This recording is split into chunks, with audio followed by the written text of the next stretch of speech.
Very proud sa kanyang self si Shuve Etrata ngayong isa-isa nang natutupad ang kanyang mga pangarap. Kabilang dyan ang makabili ng bahay at maka-experience ng snow. Ngayong bagong taon, maraming projects na dapat abangan kay Shuve. Ang latest hatid ni Athena Imperial.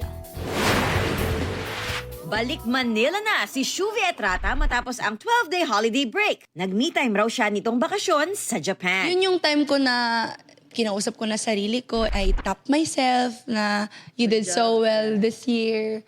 Yun na yung parang nag-assess ako with my own self. Masaya ang Sparkle Star dahil natupad ang bakasyong matagal niyang inasam mula nang makalabas sa bahay ni Kuya last year. Marami rin siyang ibang natamong pangarap. Pumunta kami sa yung nabili naming bahay na hindi pa naman tapos.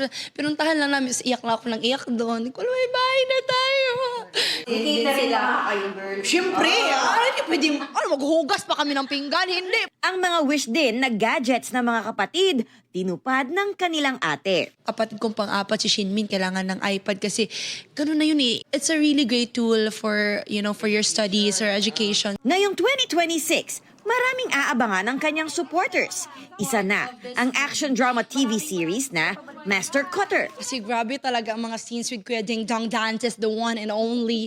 Hindi ko alam talaga kung bakit, paano nagawa ang mga bagay-bagay. Abangan nila yun and huwag kang titingin, showing na this year. And then we're gonna do vertical series, movies. Athena Imperial, nagbabalita para sa GMA Integrated News.